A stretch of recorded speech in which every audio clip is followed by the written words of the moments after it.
everything that you do. Right. Mm-hmm. Like, is this me acting differently or like? Right. I mean, not only that, it's like exactly what Chris Hemsworth is doing now. It's like, how much time do I have left? Like, what is meaningful use of my time to me personally, and like, what do I want to do with my potential? How old is Chris clock Hemsworth? I don't even know. I feel like he's probably way older than he looks because he's I don't so think so. I into think he's fitness. I think he's like younger than me. No way. I don't know why I feel like he's in his 40s. Is he not in his 40s? I don't think Let's find out. In his 40s. Because he was young when he was cast as Thor. I feel like he was like maybe I bet she's like 20s. 38. 39. There you go. Oh. So he's younger than Todd by like 15 years. Yeah. So yeah, I mean, before we went live here, we were chatting about Hemsworth and MCU directors and stuff. I have a question that I want to pose to the group here as we start things off. Is there a director that would get you excited? Like, that would be like, oh shit, like this movie's gonna be good. It doesn't fucking matter I feel like we've had what this characters on the podcast. I mean, maybe. I don't know. It might have been streaming. It sounds like a Fortnite conversation to me personally, but we don't have to stay on it long. But is there someone that would get you fucking amped up? This is gonna sound stupid, but like Scorsese, like fucking, I know he like. I would like to see like Tarantino, Scorsese, never do it.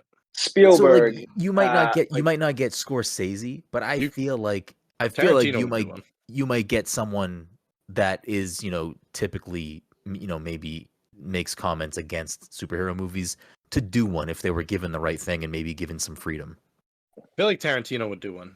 He's got a Star Trek script. I have to imagine that he's only doing one more movie. He was on Stern this week too. Really? And he's doing a TV show though. He's doing a 10-episode TV show. Right now, yeah. Who is this? Sorry, Tarantino. Oh, what though? I'm hoping it's Bounty Law. You know what though? With James Gunn taking over, I mean, I know he's splitting duties with someone else at DC, but I mean, I feel like they need to make a real attempt to, obviously they're gonna probably do something still similar to what Marvel's doing because it works, but I feel like they do need to make an attempt at maybe differentiating themselves. Like, they're keeping the Joker movie its own thing, which I think is probably the right thing to do. I don't know if that I forget his name, the Batman movie, I think it's just called The Batman. That's also like kind of its own thing, right? It's not tied into other stuff going on. I think so. They haven't really said it. Like, now the Gunn's in charge, though. I don't even know if they've talked about that. Well, that's why I'm wondering if, like, if it makes sense for them to, listen, hey, Tarantino, I'll let you come in and make a fucking movie about whatever you want. It doesn't need to tie into other shit. Have at it. Like, that might be an interesting angle for them to go. I think that's been DC's direction for the last few movies. Yeah, give them the freedom to do whatever. Yep, and that's what they should tie it into anything. I mean, it's kind of worked. The Joker, got a lot of praise. Did the Batman do well? I don't even know. I didn't see it. Yeah, people think it's an amazing movie. I've seen people. It's split, but like, there's a lot of people that thought it was boring. But like, there's a lot of people that fucking think it was like the best movie of the year. Yeah, it was just too long. I gotta give it a second watch. So because I agree with you, but I enjoyed it. It was just too long. Is it on HBO? Yes. Is that where it is? Max, yeah. I should watch it at some point. But like, I would prefer they keep that just a separate thing. I don't want everything to blend together anymore. I want the Batman just go through like there's some great. Batman has like the best villains out of like pretty much most of the comics, and just like start exploring villains that the next movie's not coming out for like 4 years though. It is funny to me that coming off of last week's episode, we had Todd complaining that the MCU has no cohesion right now and nothing makes sense and nothing's tied together. And now in the same breath, I want nothing to match. I want nothing to be. Yeah, but they're not going to change that anymore. Like, we can't change the Marvel at this point to fucking go that direction. Like, it's the same thing. Like reality. Things can exist and happen in the same universe without having to be like narratively tied together. I personally wish that Marvel was going to do what probably James Gunn's going to do with DC, because I'd rather have him do it with Marvel than DC, and do his own, do the own thing, like get better directors and like not fucking force them to add characters into their movies and not have them do all these things. Yeah, I mean, I don't think we're really at that point where they're forcing a lot of stuff. I mean, there's definitely, like we talked about before, ad nauseum, like an overall thing they're going for. But I don't think that necessarily means everything is still going to have to completely match up across the board as far as like, well, we're going to introduce Moon Knight this way so that eventually he can do this with this hero in this movie and, you know, in phase 7. Like, I don't think that's what every character introduced into the MCU's trajectory is going to be. And I want to like also comment and say, like, I don't think they have bad directors in the MCU. I think a lot of these films have good directors. I feel like the MCU, though, I wish they would just be more focused on that, though. Like, it's well known at this point, and like a lot of people in Hollywood talk about it, like how like you have to be like, oh, they just want like puppet directors for those movies, you know, like they don't want like fucking people to. I don't think that's fully true. Dude, people come on Howard Stern all the time, like directors and stuff. Recently, like Quentin was one of the. He was talking about this. He was basically saying like, because like Howard always brings up the question of Marvel movies. Fucking Quentin Tarantino hates this era of cinema because it's like he was saying basically it's Star Wars, Jurassic Park, and Marvel movies, and he's like, and that's it. No other movies make big money. He's like, and it's just kind of what it is. Did other movies ever really make big money? Yeah, like rated R movies. I'm just confused though. Was there an era of time where blockbusters were never a thing, like in modern cinema? Like I'm talking about in our lifetime. Was there ever a time where I think his point is that blockbusters are that, like it's those three franchises. It's just those. Yeah, it's nothing else. There's nothing else out there. But I'm gonna go against the grain here with this thing is like, it's the same thing with, you know, you can apply this to other industries too, like video games as well, especially with indie games and stuff. It's like, okay, you want to be sitting on your fucking ivory tower that cinema needs to be this thing and blah blah blah, all this stuff. Who the fuck cares if it doesn't make money? It's your thing. It's about the art, right? Not about the money. Like what is the real driving thing here now? Like I'm confused what the problem is. Because I think he was talking about how his love for cinema and going to the movies, and that he can't get people in seats for a lot of these movies that people should be seeing. But so the problem there though is Marvel. But Marvel's the reason why people aren't going to see.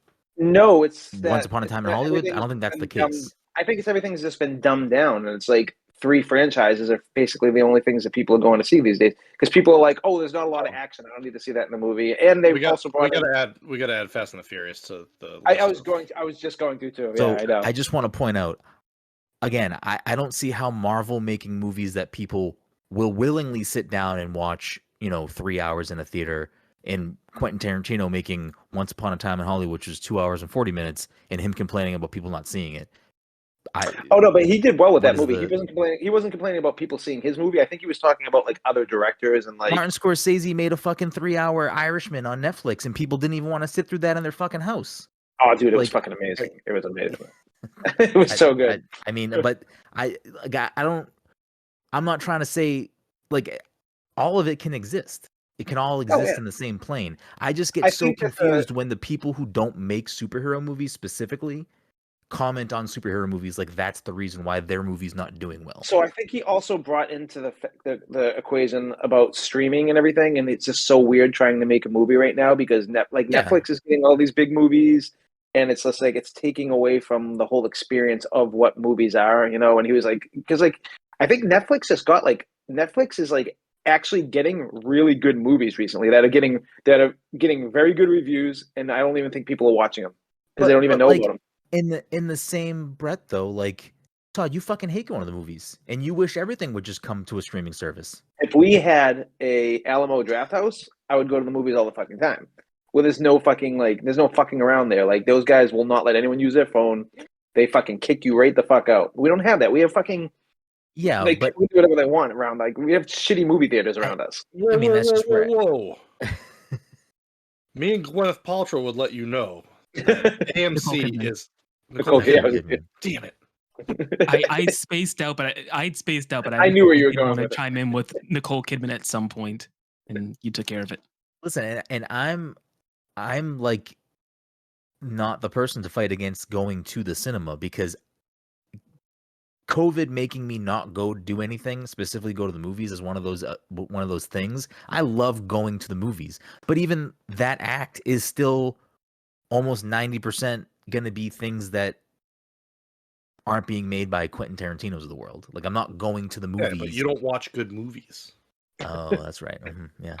Honestly, like I never like Marvel was like the first like big blockbusters I'd actually go to the movies to see. Maybe Lord of the Rings, but like I would always go see like those independent movies back in the day when I actually went. I remember seeing Memento in the theater and just fucking walking out and being like, "That was fucking amazing," and shit like that. Listen, I went to the cinema with Mike and Dom to go see The Room. Okay, that's fucking cinema right there. Oh, I was thinking of the one with Brie Larson. I was like, wait, you guys went not that one. No, the good No, one. and we saw Disaster Artist, didn't we? Yeah, we saw Disaster Artist. I still to be fair, we did go into a theater and watch The Room. It was not a movie theater. It was like a theater. No, that's a movie theater. We did do that. That is a movie. I mean, it's a movie theater, but it's also a stage. It was. What'd you say, Mike? Yeah, I think it was the Brattle, right? Was the Brattle in It was in like Brighton, maybe, or something. Coolidge Corner. Coolidge Corner. That's where we went. Yeah. I'm pretty sure that's a movie theater, but it's also as a stage, so like you can do. I don't know. Yeah. Other things, because didn't the guy come out fucking and talk after? What's his name? Greg. Greg. Yeah. Oh, hi, Mark. It's Greg Cicero. Mark Cicero. Greg Cicero. But he plays the character's name Mark. Okay. He plays Mark. I don't know. I don't want to talk about this for too long. I just I feel like it's just a weird cop out when those directors argue against that. I think my whole thought is that like the theater gets like loaded with those type of movies, so there's less screens for.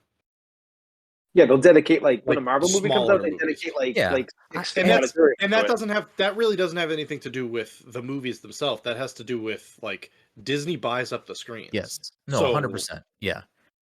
When you have a Disney animated film, a Marvel film, and like a Jurassic Park or a DC film or a Star, like that's 10 screens. Yeah. So if you have a 12 screen theater, then you're like bouncing the rest of the movies around. You know what I mean? No, I get that. Like the thing that I'd give them is like there's less opportunity to see those other movies because there's less screens. I think that is also more of a problem with just like the business side of things, where it's like at this point we're in the world of like virtually monopolies. So Disney has most of the blockbuster movies that are coming out in a given quarter of the year. So it's like they are, like you just said, blocking out the movie theater. There's also not like summer blockbusters anymore. They space them out all year. Yeah, so now just always happen. So now it's just always a blockbuster. Yeah. Maybe it was Quentin Tarantino. I don't know. There's a story though that it was. I didn't hear this recently. It was from a long time ago, but there was a theater. I think it was maybe Mann's Chinese Theater, like where they do a lot of premieres, and like there was supposed to be a premiere. I don't know if this was Quentin or some other director, but they were supposed to have their movie premiere there, and then Disney like boxed them out for like the Star Wars. But, like, and then completely like just like they were like, no. Well, Disney definitely has a lot of very like they have caveats to how theaters are allowed to like operate during their big releases. Like when I went to go see Black Panther last weekend, there were signs all over the place that said, and I think this is a known thing, and we've probably talked about this before, for Disney movies, you can't, on the first, I think 2 weeks it's in theaters, you cannot use gift cards. You have to buy a ticket. What? Because gift cards must not count as a ticket sale, and they want all the ticket sales. I think that's been the case for a lot of, not everything, but I feel that makes sense, because I think I kind of remember stuff like that. There was a person that was trying to buy a ticket after us, and I was waiting outside the bathroom for Jen to go to the bathroom, and they were like arguing with the person working the concessions. They were like, "Well, I don't understand. I have a gift card to the theater." He's like, he's like, if Disney finds out that like we sold this many seats, but there's not tickets to match each seat, we'll get banned from Disney movies for like 6 months or something. I'm like, wow, what the fuck? Which again, if you're a theater and you get banned from Disney movies for 6 months, you're pretty much closing your fucking doors. You don't have Blockbusters for 6 months. Yeah. So I don't know. It's a weird thing. There's a lot of moving parts. I think there are definitely some things to be said about like more of the business side of things, like Disney boxing people out. But I don't think it's specifically Marvel, but it is tied to that machine. So yeah, sure, you can sort of step around it and blame Marvel instead of blaming the real problem, which is other aspects of that business deal. Because again, it's the same thing with like indie games. People are fucking playing God of War Ragnarok right now in Pokemon. That's not means they're not going to not buy an indie game that is of interest to them. It's just harder for them to discover that indie game potentially. Or it's just a consumer that doesn't care about small things and they only want AAA things. That's like me with movies. I'm not really going out of my way to watch movies that aren't fucking Marvel or Star Wars. And I'm fine with that because I don't care about movies in that way. And if Marvel and Star Wars didn't exist, I don't think I would be looking for other movies. I would probably just be watching even less movies and TV and just playing more games. So like I think it's a little bit still not like the Blockbuster fault. It's I don't know. If that last Jurassic Park made over $1 billion, I don't know if you guys watched it. It is fucking dog shit. I heard it was really bad. I thought all those Jurassic Parks were fucking pretty much dog shit, and they make like $1 billion. It's just fucking wild. But it's because fucking but that's the thing too is like something like Jurassic Park. I think something like Marvel and Star Wars has a larger age gap of people interested in that, where I think Jurassic Park is a probably skews much younger. Like overall, I would say. I don't know because the first Jurassic Park is the first Jurassic Park came out in 1993. Not the old ones, but like the current trilogy or whatever with Chris Pratt. But my point is that you're getting those people that watched the original Jurassic Park, and especially this last movie, it was just a nostalgia machine. So you're getting. But they brought back that, it was literally built for let's get all those people back to expand that age demographic who's watching the movie. But you have to think about like something like fucking Jurassic Park. Those movies can be dog shit. My nephew fucking loves dinosaurs, but he is the target. Guess what? This is a big dinosaur movie. There's no other dinosaur movies. You love dinosaurs, young child. You're gonna watch this fucking movie. When it comes to streaming services, you're gonna fucking watch it repeatedly. Like that, you're the person for that. My nephew's not the one going to see fucking MCU movies, huh? I said it's just wild that this like Jurassic Park is like the only dinosaur movie. Like everything else is so oversaturated. It's just weird that there's not more of that. I feel like outside of superhero stuff, there really is kind of like it's like I don't know, Fast and the Furious.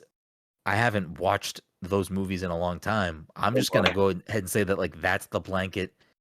Like even though those are basically superhero movies at this point, that's like the non quote unquote superhero movie action movie blockbuster that exists. Like there's no other, like maybe James Bond, maybe Mission Impossible, but those get made way less than Jurassic, whatever the fuck, Vin Diesel land. I don't think there's really anything else that comes out with the same velocity at this point. Maybe I'm wrong. Maybe I just don't follow action movies. Is there something else I'm not thinking of?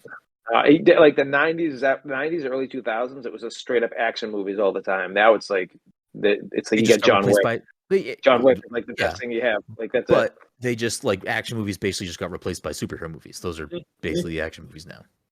Yeah, because like I remember like when I went to go to my parents would bring me to R-rated movies all the time, like Schwarzenegger, all that shit. Yeah. And it was all every movie that came out was like an R-rated movie, action movie, and it was like. They'd be the PG-13 movies and shit like that, but those movies dominated for so long, and like those were the movies that made money. Now those movies don't make money, and everything else makes money. Well, even some of the blockbusters. I mean, I'd have to look up numbers to see if what I'm about to say is just absolute bullshit. But like even blockbusters pre-MCU, or I'll say pre-Avengers, it's like, we're gonna get a handful of Transformers movies, and they're gonna do well, but like. There's no staying power. We're going to get a couple of G.I. Joe movies and they're going to do okay, but there's no staying power. And then you're going to get stuff like that are like, we're going to try to make this thing happen. And it's just not going to have the legs. And then the MCU found the secret fucking recipe to keep people invested, over at this point, 15 years? I don't even know. How old is fucking Iron Man 1? 2008. So yeah. Fucking wild. 17, 18. Yeah, that half my life is spent watching MCU. And we were old. Imagine if like we were like 12 when those movies started, and fucking that would have been the greatest thing ever. I mean, all that. You were old. Well, I guess no. So we were what? We were Iron Man came out when we were in high school. No. No, 2008 probably would have been 19. I don't know math. Anyways, welcome everyone to the Pest Control Podcast. Just Bumblebee was the last. Bumblebee was the last Transformers movie. That was pretty recent too, right? And it made $500 million. So. And that movie's phenomenal. It's a really good movie. It's so much better than anything they've ever put out there. It is a great. What year? Movie. What year was it? I feel like that was kind of recent. Probably like last 8 years. Probably 5 years. Yeah. And then the Last Night made $605 million. So they all made money. Dog shit. Yeah, they do well, but like MCU does silly numbers. Like MCU doesn't compute numbers. But neither does Jurassic Park. Like I don't understand why Jurassic Park. Again, it has to be that it's just the only fucking show in town. Before you go to the opening, I just want to say one thing on Star Wars, off topic. Andor is fucking incredible. Like it's making me like Star Wars. Like it's fucking that good. It's like some of the best stuff I've ever fucking seen. That is the one real shocker I've heard. Like it's only a shock in the sense that I've been hearing really good things about Andor, and I've been meaning to sit down and watch it. I think I watched an episode today, so now I'm only 5 episodes in. Whatever. But I've been hearing nothing but good things. It's amazing. So that part checks out. What surprised me is that it's good and then Todd likes it. Well, the thing, the narrative that I've been seeing float around the internet in regards to Andor is that Andor is like the most not anti-Star Wars thing, but it's like it is not like regular Star Wars. Not your typical Star Wars. Yeah. And you know what? It makes me fear the Empire, which is like something that like I'm like, oh, this is why everyone was freaking out about the Empire. Okay, like they're legit like scary, like and like you like are just like not like scary, but like stresses you out. Like it's fun. I'm very impressed by the show, and it's a show I didn't even plan on watching. I just fucking put it on. I haven't watched it yet because I'm not that interested, to be honest. I think you'll like it, to be honest with you. I think you will like it. I probably will like it. Is it finished yet? Is it fully out? Because then I'll probably just watch it all in like a day or two. I think there might be 12 episodes in the season. I think today was episode 11. I'm not 100% sure on that because I'm behind myself, but I believe that is the case. I think there's 12 episodes this season. I don't know. I don't really get MCU fatigue, but I definitely have at least Star Wars show fatigue. Yeah, I'm the opposite. In a sense that like I liked the Obi-Wan show, but I specifically liked certain parts of it. Like the stuff with Vader in that show, I'll rewatch those scenes forever because those it's just so fucking good. Like I wish that we could just get more of that type of thing, but again, I also don't really necessarily want more stuff focused on the same people over and over again, which I think other people also kind of maybe feel that way.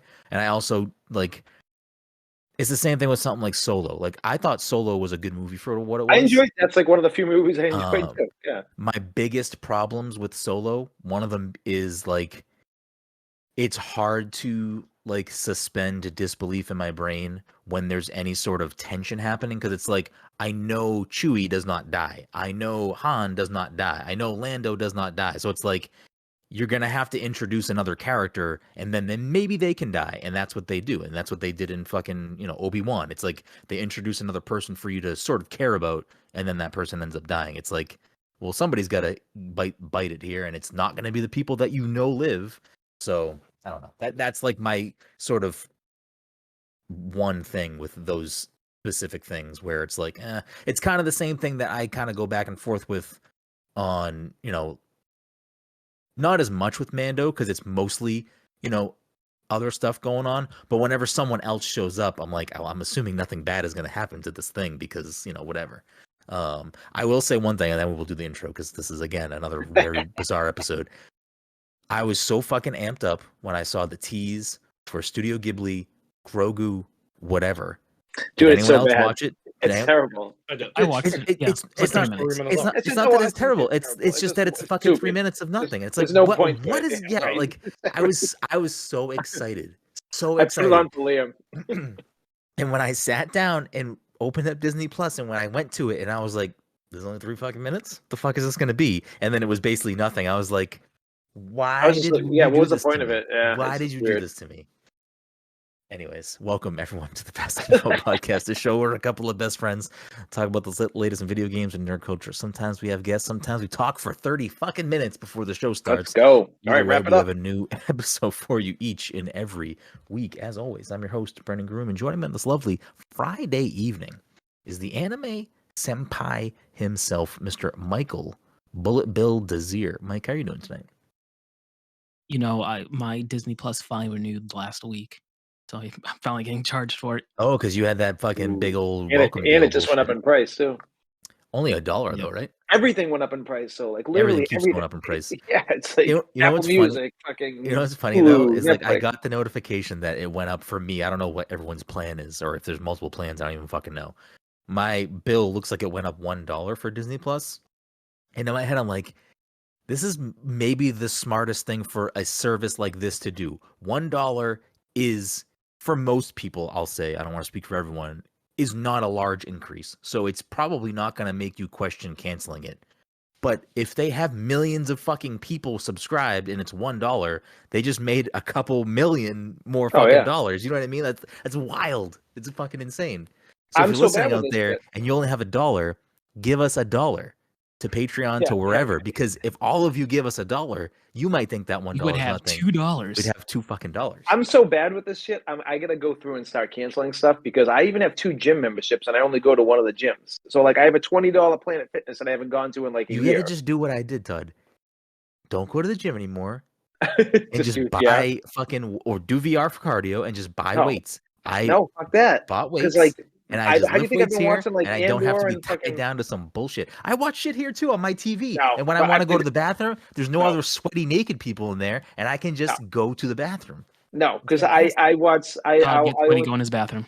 I only play video games at home. Like there's very few times that I ever watch anything. But like at the gym, I've watched like a good chunk of Ozark. I've been watching Andor. I watched Edge Runners. Think about all the time you're wasting going to the gym, leaving the gym, waiting for other people, interacting with all that time cut out. That's so much more time in your day.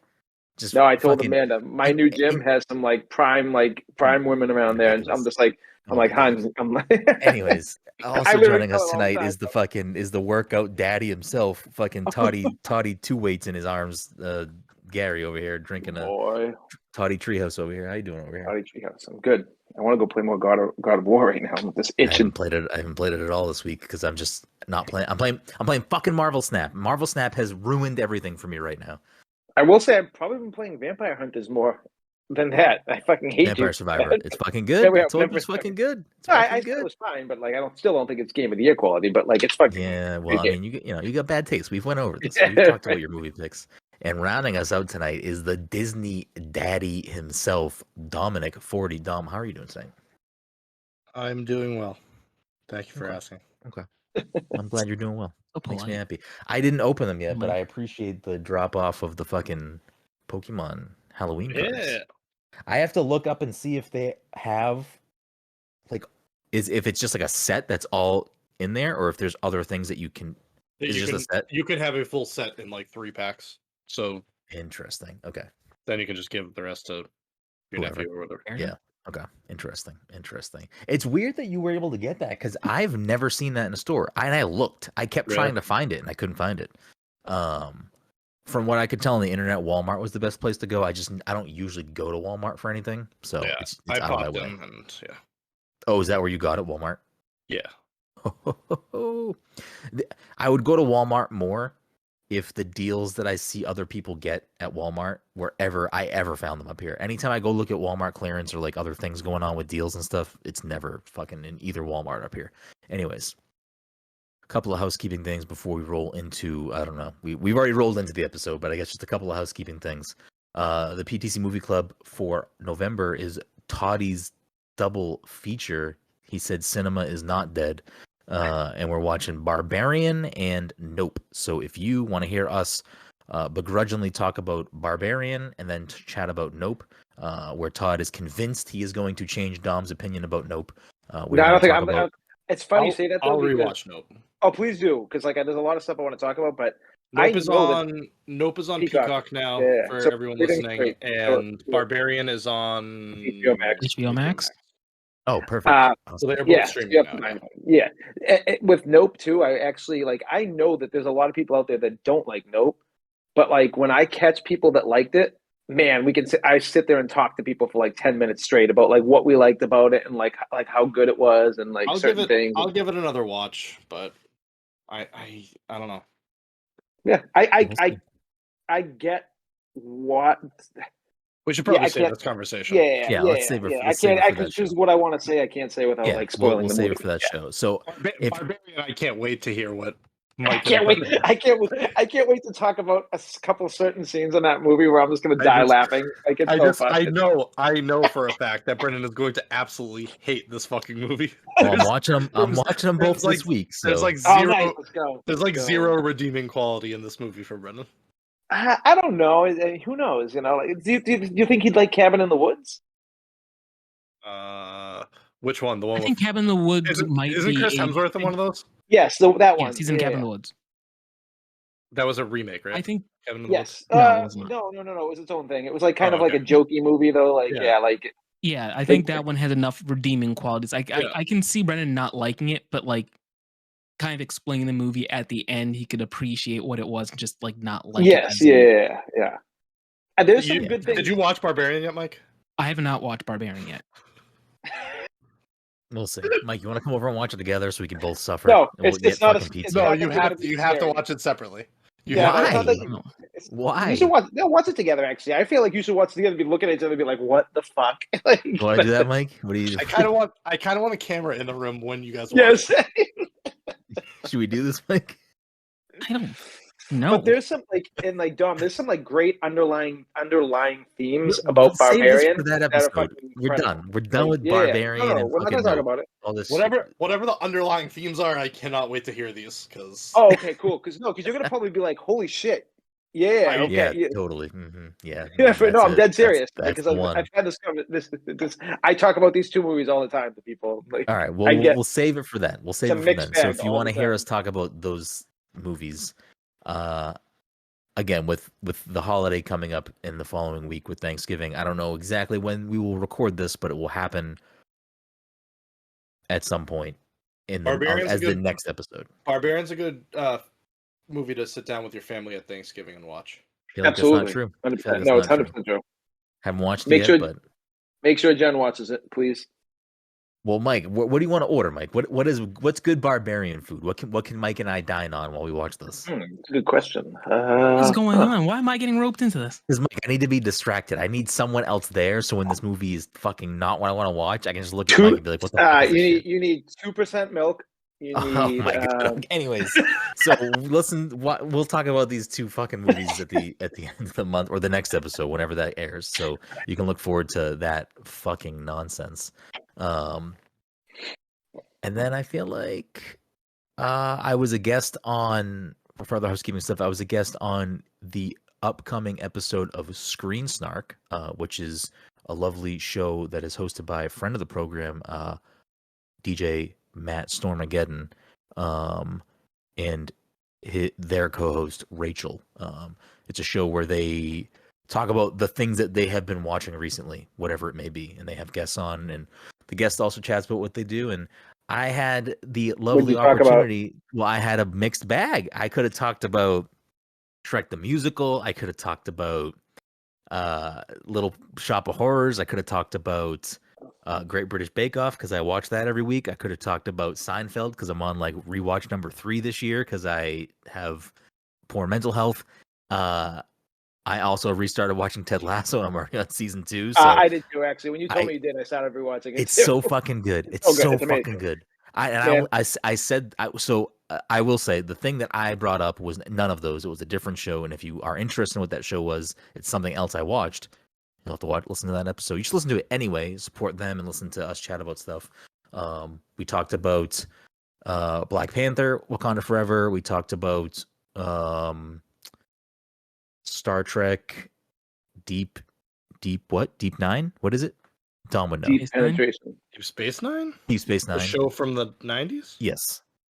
That's what one of the co-hosts was in the middle of watching, so that's what they chatted about. And I talked about a show that if you want to know, you're gonna have to go check out the episode. You know what? The Ted Lasso episode I watched the other night is like definitely my favorite. Is when he sits down with Trent the first time, like when they have like it's so good when he like have dinner. Yes, it's like the best episode ever. Like, there's so many best episodes ever in Ted Lasso, but that episode just gets me every time. It's so good. I unfortunately didn't talk about Ted Lasso a lot on that episode because that's not what we focused on. Which I was hoping I was actually going to talk about Ted Lasso, but I talked about this other show. But I did talk a little bit about Ted Lasso on that episode of Screen Snark, which I believe is airing Monday, so you can look for that on podcast feeds. I said it there and I'll say it here. I feel pretty confident saying this. I think Ted Lasso has the best ensemble cast of any TV show ever. I don't think there's a better TV show ensemble cast. And there's like a lot of unknowns, and it's that good. It's really that good. Everyone on it is so good. And I feel like everyone gets a good chunk of pie. Like, it's not just like you get one person making like one-liners in an episode. You do get that too, but I feel like it gives time, like dedicated amounts of time to so many of the characters on the show that feels like rewarding because you're learning more about these people. If season 3 is as good as season 1 and 2, then I'll probably be in my top 3 best shows of all time. Yeah, I agree with you. There's one thing plot-wise that I really hope they do not do with season 3, and if they do that, it's gonna fucking destroy me. But I mean, fucking Brett Goldstein, Roy Kent alone is like makes that show fucking gold. Yeah, I love everyone in that show. Yeah, it's like you said, I love everyone in that show. Did you rewatch it from the beginning, Todd? Right now, or you okay? Yeah. So I don't know if you were like, I was paying like close attention on the first episode. The first like episode or two, it really fucking like after you have watched the first 2 seasons, and if you watch the beginning again, it really fucking foreshadows a lot of shit that happens later in the show. Like, to a point where it's like, whoa, like you wouldn't know that watching it for the first time, but rewatching it, you're like, holy shit, like they laid this down here, which was really fun to see. Well, he said he only wants to do 3 seasons, so I'm hoping that's not the it's. I mean, I could see Apple maybe trying to push him to stretch it out a little bit longer, but as much as I want, ruin it. Yeah, don't ruin it. Like, I want as much Ted Lasso as possible, but like, give me what you got. Don't make something bad. That was kind of the same thing with Schitt's Creek. Schitt's Creek was like the show didn't. I don't think it started off popular, but then it gained traction, and at that point, like they were like, well, we kind of have a plan for the show, and it's like we're not going to extend it because it's popular now. We're gonna end it still the way we wanted to, which you know, it sucks because it's like you love the show and then it's fucking over. But Schitt's Creek I think was like 6 seasons. So I don't know. Fuck. Ted Lasso is so good. Anyways, yeah, I'll be on that. There's some other housekeeping stuff, but it's hidden right now, so I can't talk about it. We'll talk about it on a future episode. So I don't know. We're at like fucking 40 minutes. So I don't know what the main topic is tonight. I don't even know what the topic of this episode was. I don't know what the fuck we talked about. Like, what do we call this episode? The problem with Blockbusters? Like, is that what this episode is? The problem with Blockbusters? Did that happen? I'll leave it up to you. PTC shoots the shit. Did that happen on this episode, or was that before you hit record? What? The Blockbuster stuff? We talked for like 30 minutes before the intro of the show, and that's all the show. Oh, I can't remember when you hit record. We definitely talked probably for, what time is it now? We probably talked for a good 15-20 minutes before I hit record about that stuff, but at some point we let it fucking ride. So we can go a few different angles here at this point, because I mean, we don't have a lot of time left. We don't want to go really over an hour. I'm trying to keep them tight to an hour for our sake and for the listener's sake. You know, what do you need a fucking 2-hour podcast for? Unless it's a deep dive on something, what do we need a 2-hour podcast for? Let's be honest. Has anyone been playing besides Todd? Because I know Todd has been playing some stuff. Have Mike or Dom? Have you been playing anything other than Fortnite, Marvel Snap, Overwatch? I downloaded the weekend pack on Beat Saber. Oh fuck! I didn't even see what songs are on that. I just charged it. It's amazing. Every single good song that he has. I mean, there's more, but it's good. Yeah, it's really good. They're all good songs. Yeah. Have you been playing Beat Saber, Mike, or just you popped it on for this? I popped it on for this, basically. I think every once in a while I might turn it on. Oh, go ahead.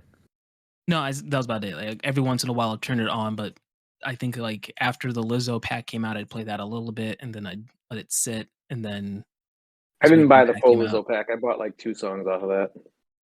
I got the whole pack. Yeah, I didn't buy the Lizzo pack because I haven't turned my headset on in a little bit. I need to do that. I need to charge it. Actually, it's probably dead.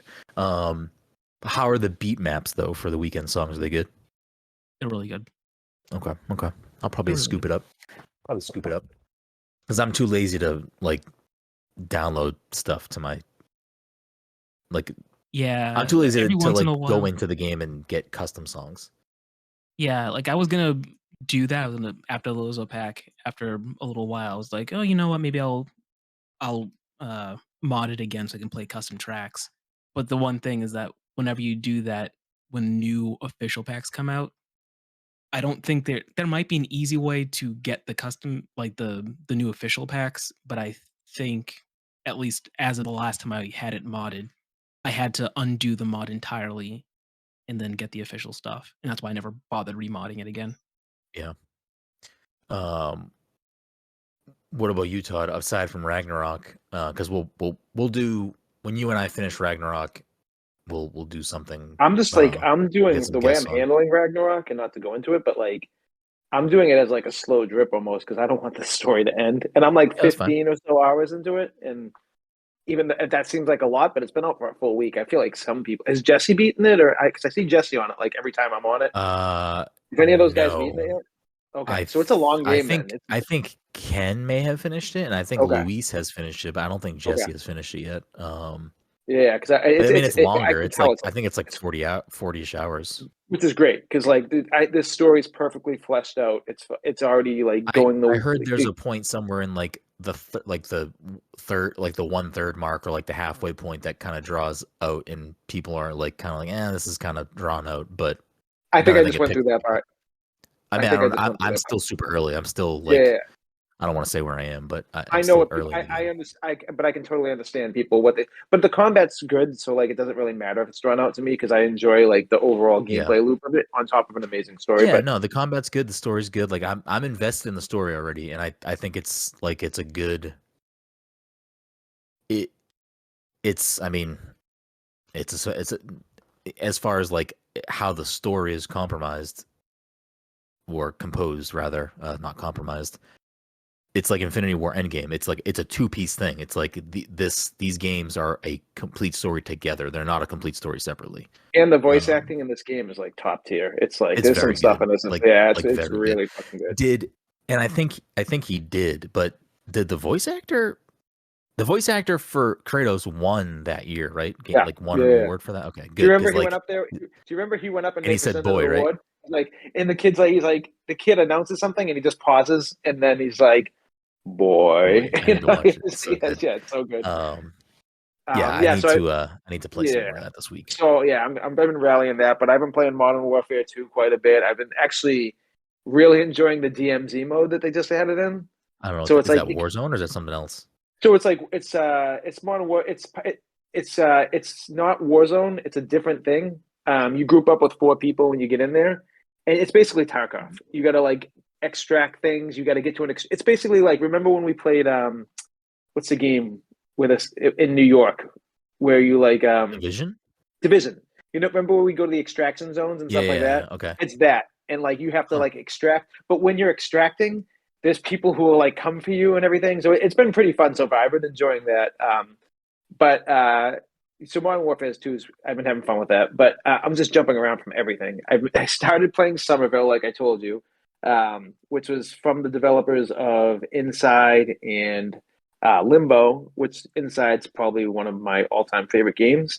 But it's a different, like it's people from that studio. They started a new studio, right? Yeah, they left. I think it's the creators who left. I'm not 100% sure, but the premise of the game is fucking awesome.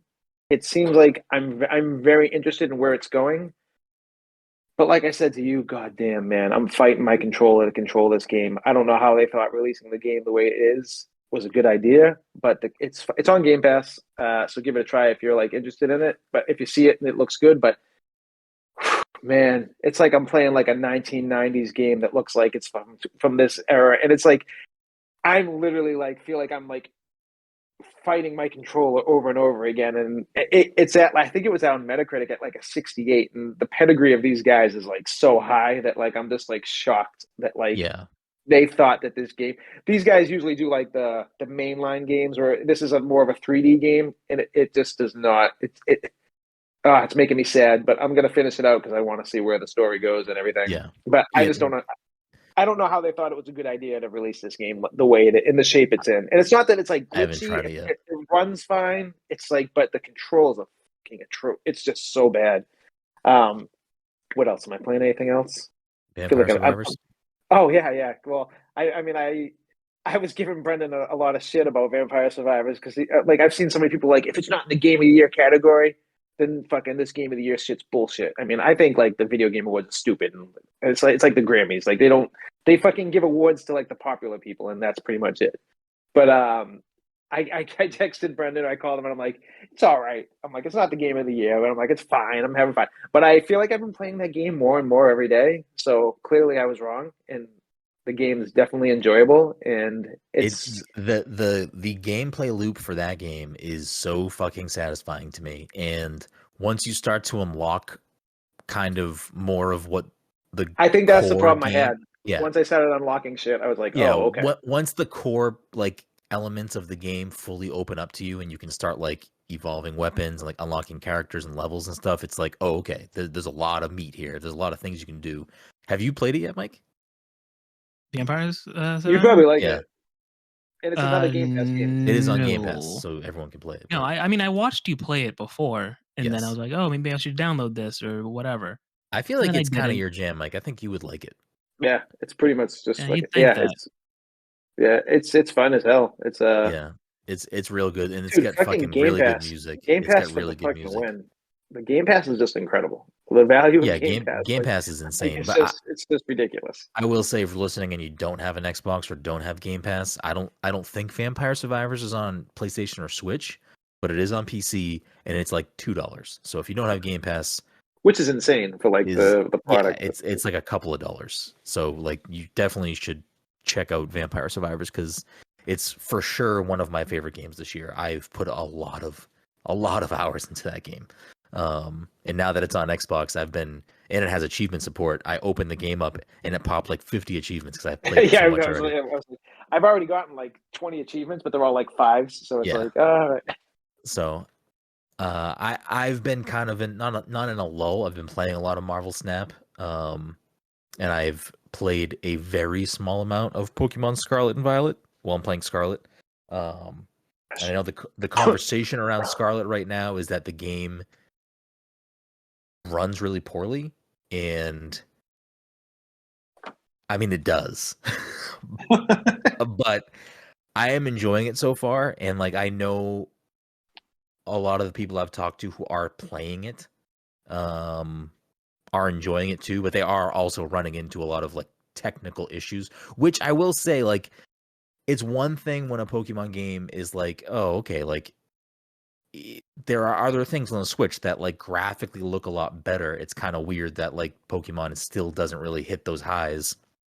But I feel like the thing that I don't usually associate Pokemon with, like being like, you know, the graphical style that it is, I'm just used to it. It's not like a big strike against it for me. I'm not playing a game necessarily for the graphics. Like a game like Ragnarok that is visually fucking gorgeous, you know, part of that experience is the visuals.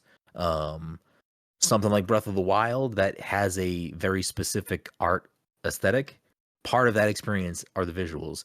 Pokemon's visuals is probably more about its character design in the monsters and in like your character, and less about everything else, which is unfortunate because I feel like they really should do more with that world visually. But what I don't usually associate Pokemon games with is performance problems and like the game not running well. Field and like that, I didn't have like this shit I'm seeing with the new game. It's very bizarre. It is very bizarre because that's not a normal thing for for Pokemon games, for it to be like not running well. And when those videos were circulating earlier this week, I was like, maybe there's just a day one patch that like people are playing early build, and it's like I haven't seen it. Like all of the silly stuff that I'm seeing on the internet, I haven't personally run into yet.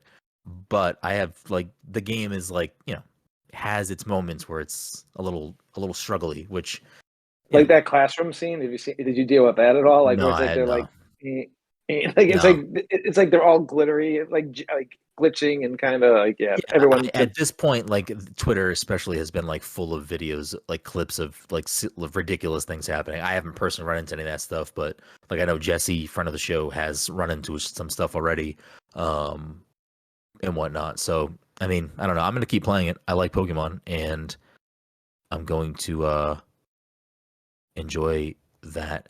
I am really mad right now. Yo, did you not record anything? Oh, yeah. So what I meant to tell you before we start recording is like, since you screwed up last time where like your audio wasn't coming out, you should probably check it before you go live. But I mean, I should have said that a while ago. Nope. So the video for this podcast is also ruined. Wonderful. The audio will be fine, but this is week number 2 where the video is. I just noticed that it is not. I was like, wait, nothing. I'm like, because I'm not sitting here for another hour. I'm playing some game. No, the audio is fine. The audio is fine, but this is week 2 where the video's fucked up. I'm gonna have to actually probably have. I don't know. I'm gonna have to edit both of these videos this week and just fix it. Anyways, so I apologize if you've been watching us on Twitch for the last 50 minutes and didn't hear anything. I don't know why you didn't say something in the Twitch chat, but yeah, there's that. So there will be a delay on this video. If you're looking for the video version, you can listen to the audio if you really want to hear us talk. One other thing. I also have been playing Plague Tale Requiem, which is a Game of the Year nomination, which, I mean, it wasn't a huge year, but it's fucking gorgeous on Xbox. Did you say it wasn't a huge year? For game, like I feel like if you think about like what game was missed for Game of the Year, like obviously I want Saifu up there, but I knew that wasn't going to be a Game of the Year. You know what I'm saying? Nothing else up there you could say that was like. So it's all right. You're bringing that up, so I'm going to say it. I have the Game of the Year things pulled up right here. For the Stray is the most ridiculous thing I've ever seen. It's not a bad game, but it's like the most ridiculous. I do too. Here's the thing. So I have the Game Awards specifically pulled up, and their nominations for Game of the Year are Plague Tale Requiem, Elden Ring, Ragnarok, Horizon Forbidden West, Stray, and Xenoblade Chronicles 3. And I will say this in defense for Todd, I feel like Sifu has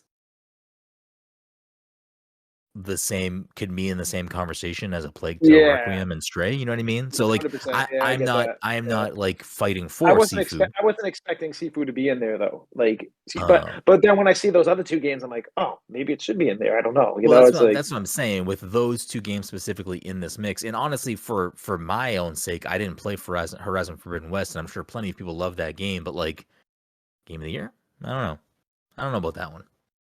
I think it's just like it's a big name for Sony at this point. It's like we don't know where Last of Us is going. I mean, trust me, I'm with you because Nintendo had a bunch of big name first party games. They're not in Game of the Year. You know what I mean? See, like I didn't play Rabbids, but I would be happy to see Rabbids in there over Horizon Zero Dawn. I mean, I'm probably somewhere near the halfway point on Mario Rabbids Sparks of Hope, and like when I finish that game is going to be close to my Game of the Year. Like that game is very fucking I'm not good. surprised because the first one's fucking great. So it's like and it's weird because I went through and finished the first one, last month, getting prepared for Sparks of Hope, and first one is so good.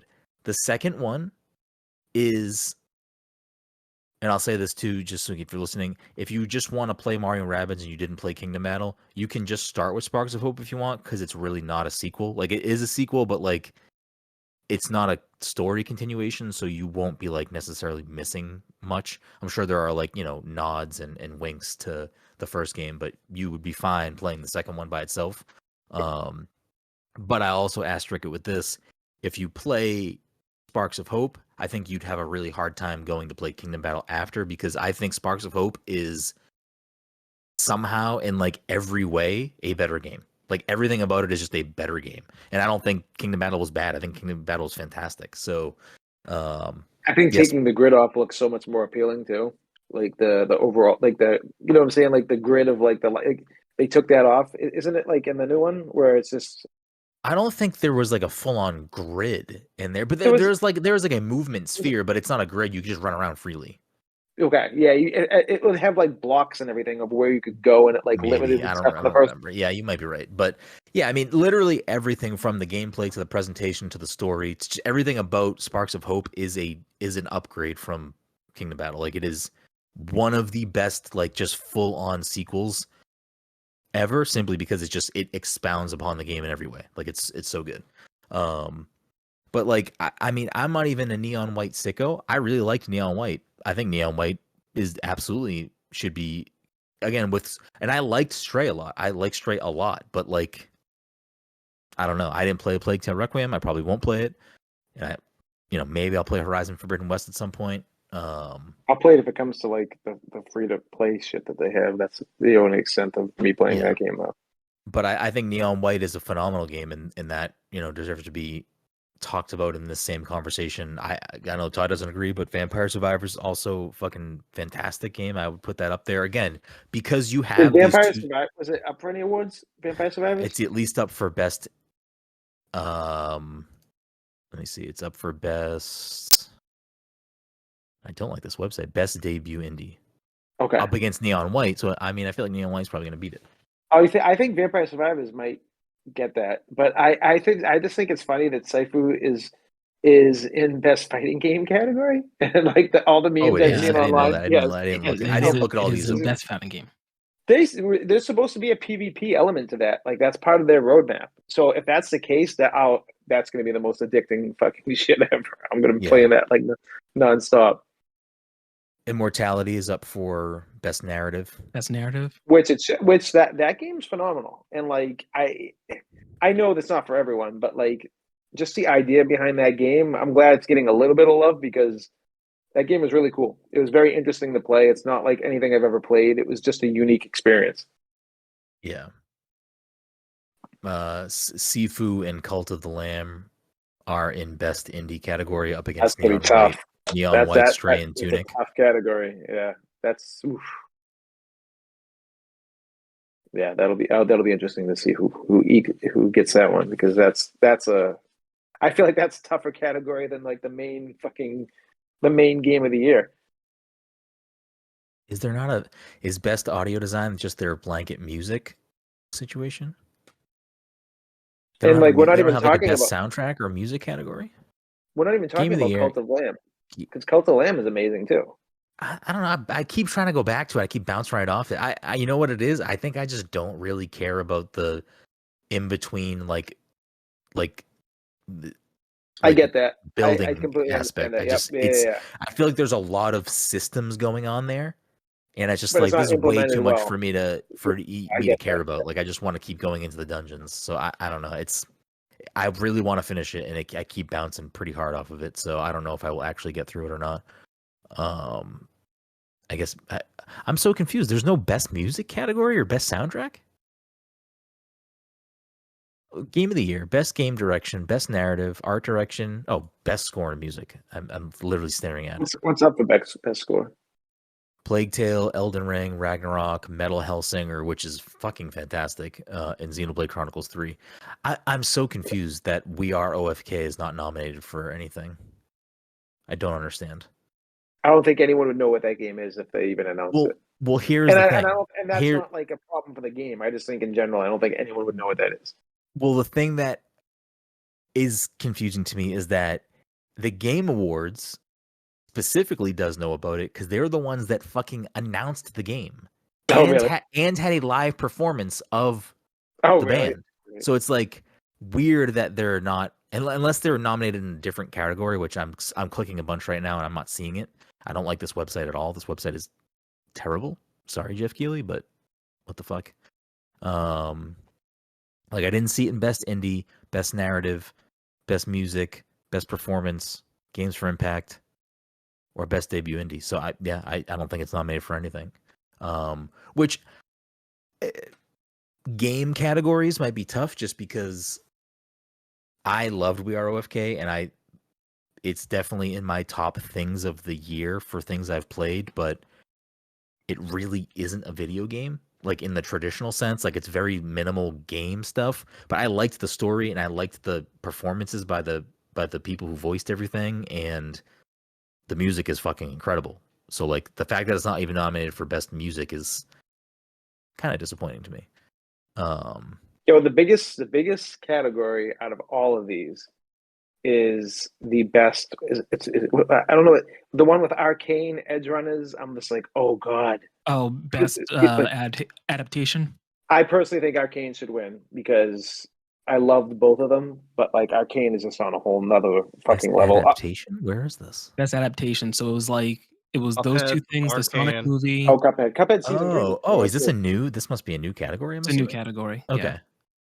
Oh wow. Okay. Yeah. So Arcane, Cyberpunk, Edge Runners, the Cuphead show, Sonic 2, and Uncharted. I mean, I haven't watched all of these. I haven't seen Sonic 2 or Uncharted. I didn't finish the Cuphead show. I was just saying, season 3. And I haven't watched Edge Runners, so but Arcane was fucking great. So yeah, Arcane's amazing. Like Edge Runners is amazing too, but Arcane's I think Arcane is on a whole nother level. Animation and I don't know. What do you think, Mike? What are you gonna say? I was gonna say shit, I can't even notably notably absent the Halo TV show. I need to finish the Halo TV show. I liked the Halo TV show for what it was. It was entertaining. I don't like. I don't know if that's true. You don't think it was entertaining? There was like one or two episodes that I think I liked. Overall, anytime I wasn't watching John Halo's ass. I'm not even sure if I really liked. I think there was only two characters I actually liked, and it was there was that one Spartan that like dyed part of her hair. Yep. And the scientist girl, the one that was like the daughter of the other scientist. Yes, I know what you're talking about. Yeah. I liked those two characters. I liked their character arcs, but anytime I was watching somebody else, I was like, what are you doing? I don't like this. Did you finish it? I finished it. Mike's in on Halo. Mike, you should play the Halo games because the story is really fucking good. Yeah, you can't pay that show. You can't pay. I played Reach. I think it was the best story. So I'm done. You played Reach? We've had this discussion. I honestly think Reach is the best story, though. To be honest, a lot of people think Reach is the best story. I don't know if I agree with that, but I like Reach. Here's the thing: I played Reach, not knowing anything about Halo, and apparently Reach was just Rogue One. I didn't know that. Right? Yes, for real. Basically, it basically is. I don't know. I'm curious about this best adaptation category because I think again, without having watched Sonic or Uncharted, I think Arcane is really the thing here, the shining star. But I think recency bias might give it to Edge Runners. I think people are gonna fucking be like Edge Runners, whoa! And I think a lot of people, because I want to say the majority of the people that vote on this are games industry people that are like doing like from websites and stuff. I don't know. I feel like a big part of the conversation is going to be Edge Runners really revitalized people playing Cyberpunk. It was a movement and all that stuff. True, I think, man. yeah, but I don't know. But it's not about what did it do for the fucking game. It's, you know what I mean? It's literally the opposite of that. Those two shows are probably my two favorite shows. Is Arcane this year or was it last year? Must have came out at the beginning of the year. Yeah, maybe. Yeah, but like those are two of my and I'm not an anime guy. I'm Mike's the anime senpai. And I loved fucking Edge Runners. Oh, you know what? That's a fucking snub for me. Best family game is basically just Nintendo titles. Kirby, in my opinion, is a game of the year contender. That game is fucking fantastic. I love Forgotten Land. That game is absolutely like in my top 3 for this year. I love that game. I mean, it's all right. Nah, fucking Liam would be voting for that shit. Don't even tell me. Yeah, he would. I actually like Yarn Yoshi better than fucking Forgotten World. I like that style. That's wild to me. I like those kind of Yoshi games. I mean, Kirby games way better. I don't think it's a bad game. Don't get me wrong. Like I think it's a good game, but it just didn't hit me the way like other Kirby games hit me. Yeah, the best RPG category is stacked, and it's probably going to unfortunately go to Elden Ring, but. Elden Ring, Live Alive, Arceus, Triangle Strategy, which I still need to play, and Xenoblade 3. Though I don't know, Xenoblade 3 is a sleeper.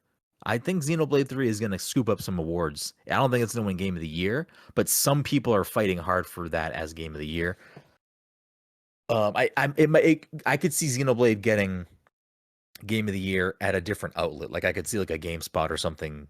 Yeah, giving them that. And I will say, I know Todd hates Arceus, but Arceus for me is in my top games. It's the most fun I've had with, like, honestly, my top games for the year as it stands, for me personally, are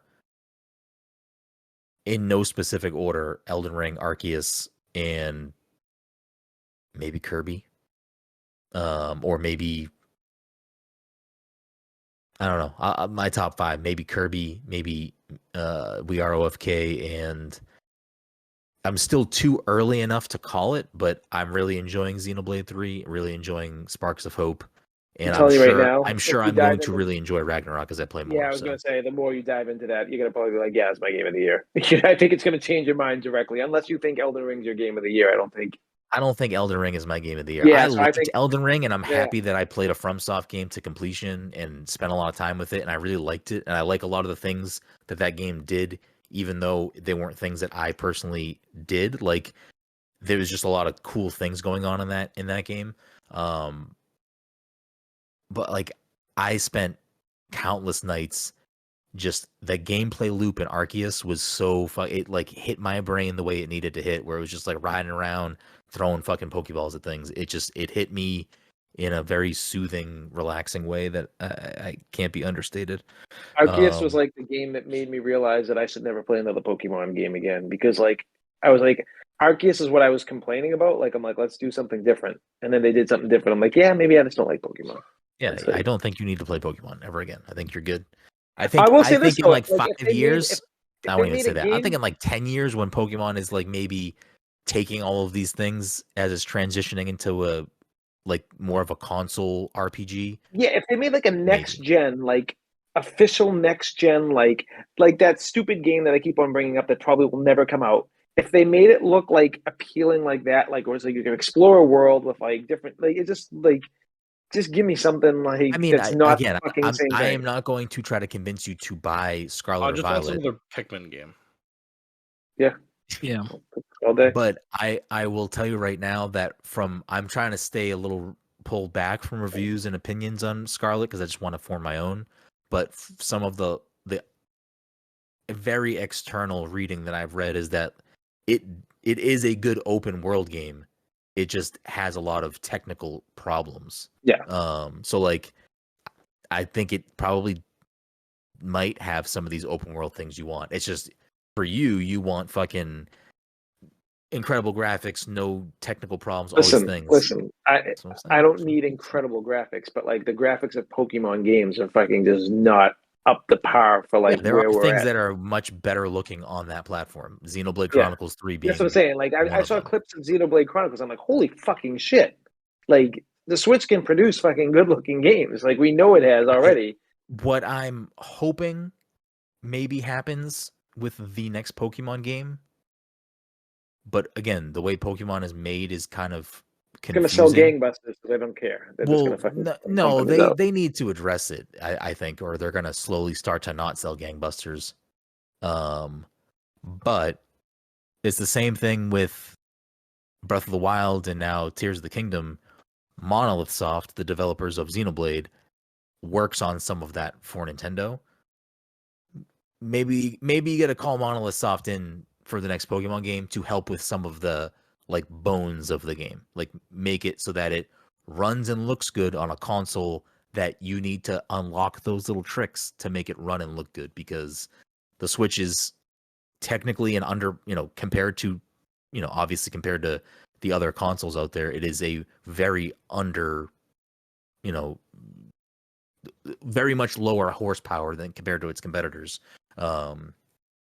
But certain Nintendo developers are able to kind of unlock that magic of like, we can do these things that, other developers that don't just make Nintendo games probably wouldn't be able to do on a Nintendo platform, because they got to work that magic. They got to figure out how to make these things function in a way that other developers don't have to deal with those types of constraints, because they're just working on, at this point, PCs.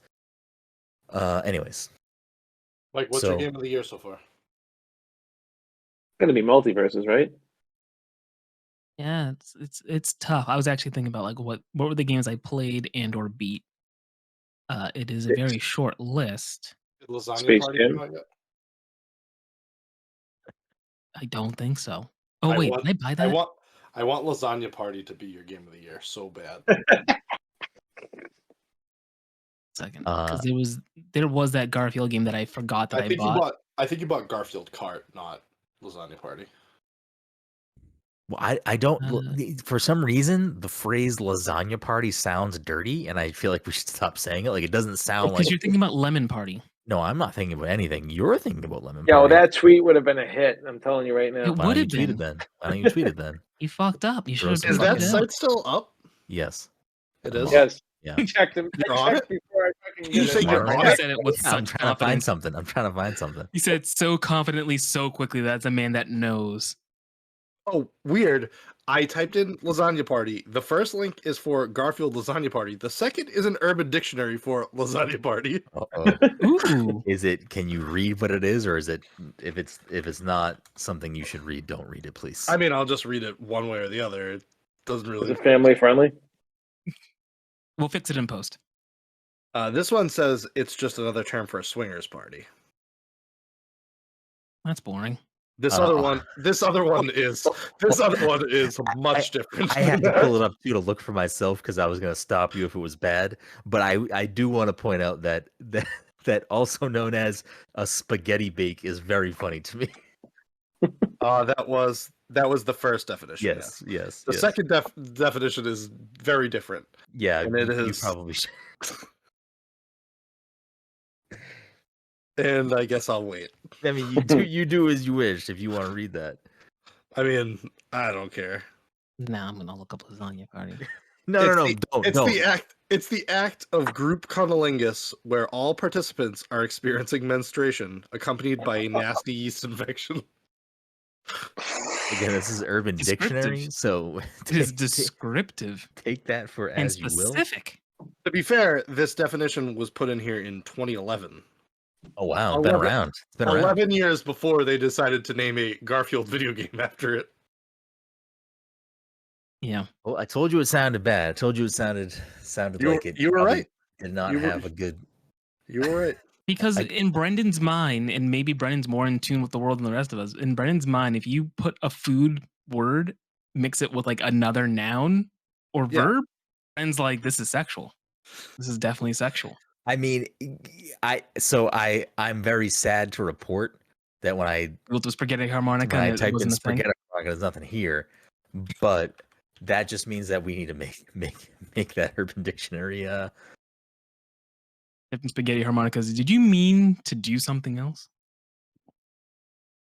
Somebody touch my spaghetti harmonica.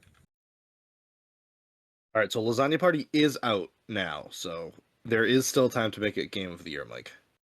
Okay, so it would be going up against Multiverses, obviously. Space Stray, Jam. which I didn't finish. What? Space Jam. Which was like year, right? last year or 2 years ago. Was it last year? It was definitely not this year. I'm going down a real bad rabbit hole right now, and I'm going to stop because this is going to lead to bad things. But when I typed in spaghetti harmonica into Urban Dictionary, a bunch of other suggestions came up, and one of them was spaghetto. And I was like, all right, I need to see what spaghetto is. And it is the singular of spaghetti. So it is a single one strand. It is one strand, a spaghetto, which I still think spaghetti is a better word, but I'll give spaghetto. I'll give it to it. I'll allow it. I thought Space Jam was this year. I'm so confused. Yeah, I thought it was this year too. Do you know what one cannoli is called? A canola? I don't know. A canolo. Wait, really? Yeah. Man, we're learning a lot about the Italian language. So, I feel like, Mike, Neon White's not your game of the year. I feel like that's your game of the year. I'm just listing the games I've played or that I remember that I played this year, and Neon White is another game. Immortality. I think I technically at least booted up Gundam Evolution, but I never got past the training. Oh, was it good? Was the training good? There was a reason why I stopped. Oh, you know what? Because at the time I didn't realize it was only on PC. Like it's multi-plat, but when I was trying to play it, it was only on PC. You know what's wild is that Overwatch 2 came out this year, and like, oh yeah, that's also yeah. But it's like it's Overwatch 1. It's like it's not. It doesn't feel like it's like this new thing or anything. It didn't rejuvenate it. It's fine. I still play it. Don't get me wrong. It's like a good game, but it's also a fucking mess at the same time. Yeah. When did Gundam Evolution? Was that last year? Was Gundam Evolution? That was last year. Yeah. It was last year. Okay. I just bought it late. That's all. You have a PS5 now, right? Do you buy it for PS5? I bought it on PC before they announced it's coming to Xbox and before I had a PS5. I was like, oh, if I can't get it anywhere else, I'll just get it here. Oh yeah, it's coming to Game Pass too. I transfer my license for like the fucking all the DLC and play it somewhere else. I don't know. It's not doubtful. Let me pull up these games for what's in the box so we can end this episode. Let's see. What's a good little spaghetti here? What's a good little spaghetto?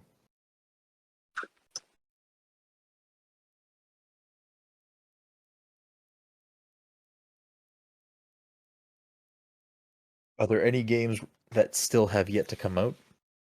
Callisto Protocol are gonna tip your list a little bit. Yeah, I think Callisto Protocol is gonna be fucking. I think that's gonna be huge for me. I also didn't know Kimiko from The Boys is like one of the main actresses in it. I don't know who that is. Yeah, because you don't watch The Boys. You gotta watch The Boys, baby. I watched like the first season. It was fine. It was a television show. First season's like, in retrospect, the first season is good, but it seems like dog shit compared to how good the season 2 and 3 were. Are you kidding me right now? Wait, on all these games? Do I really own NBA 2K16? Probably not anymore.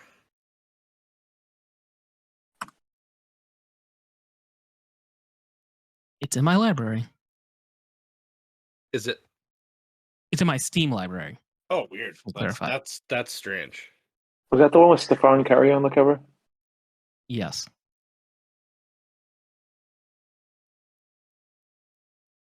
All right. Let's see here. The boys are fine. The boys will be okay. All right. The boys are backing down. All right, let's get things going here at the end of the show. If you're this, of course, is in Japanese. Are you fucking kidding me? Oh, we know it's Nintendo, so all right. He's got a Switch game, so as if Sony's not a Japanese company. All right, let me quickly pull up here. If you're new to the show, or if you're a longtime listener, you know that we end most episodes with a game we call What's in the Box. A game where I pull 3 games, or sometimes off the internet, off the back of my shelf, and we read the back of the box. The first person to get the game based off the stuff I read gets the point. The scoreboard for the year is Dom at 81, Todd at 77, Mike at 65. A bunch of guest points on the board. Without further ado, Midnight Suns comes out this year too.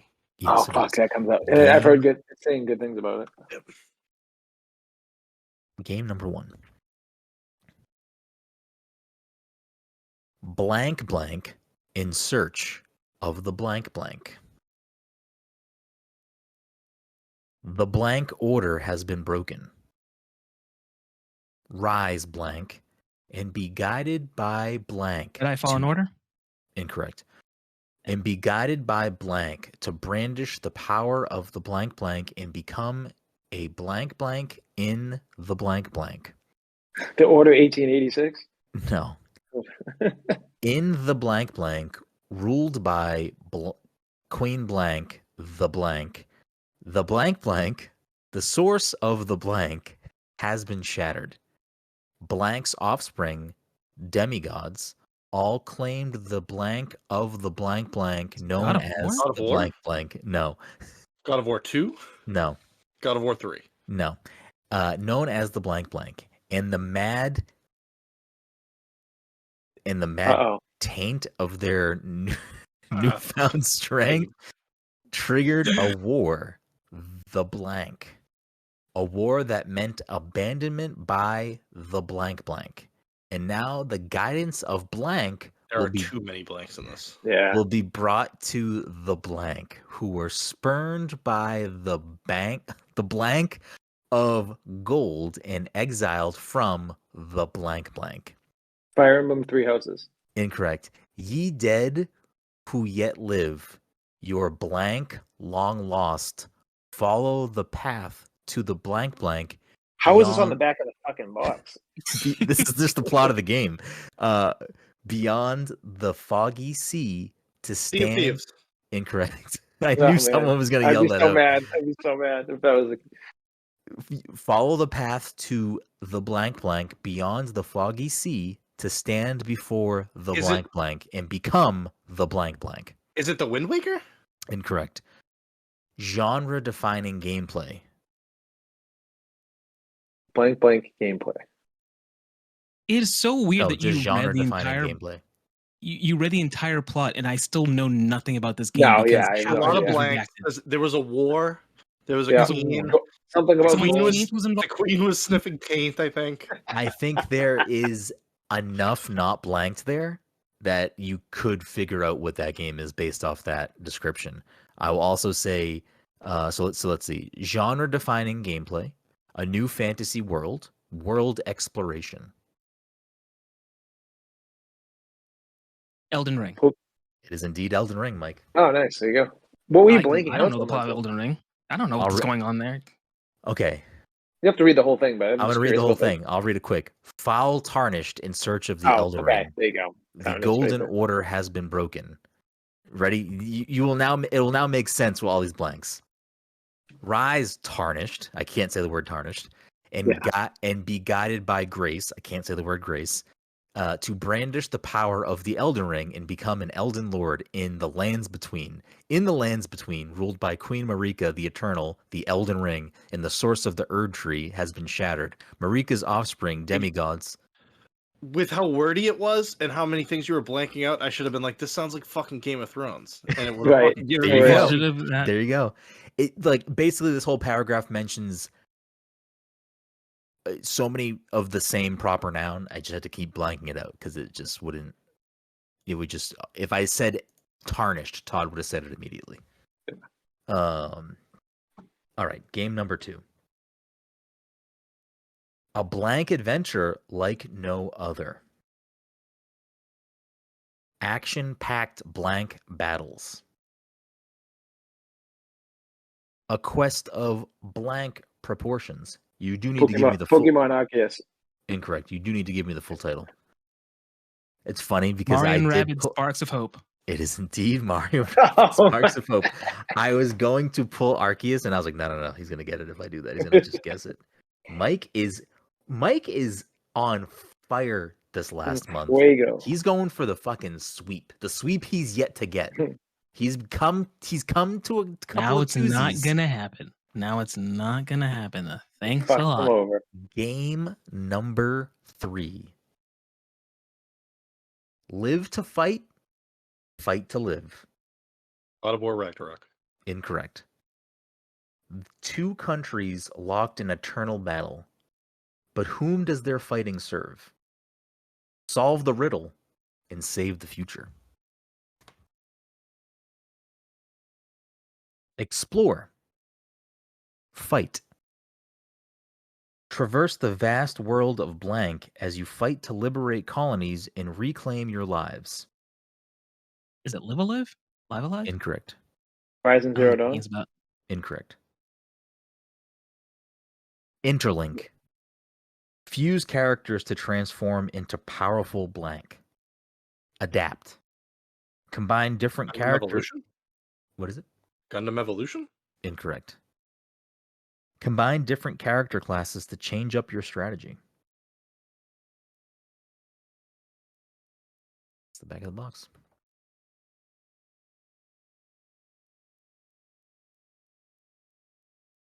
It sounds like it's something I should definitely know, but I don't know.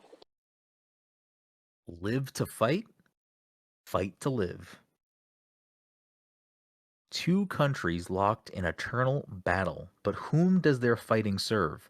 Solve the riddle and save the future.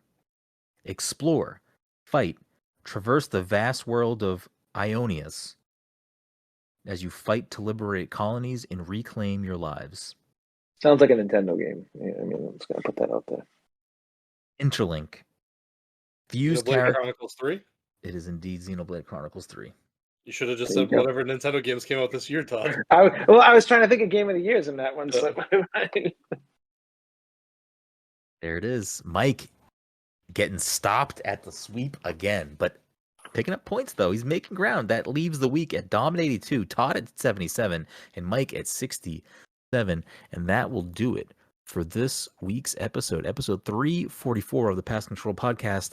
If you're listening to this and you're looking for the video version, it is going to be delayed because I have to fix the video that was unfortunately fucked up during this recording. So I will have to edit that after the fact. So that will be a little bit delayed.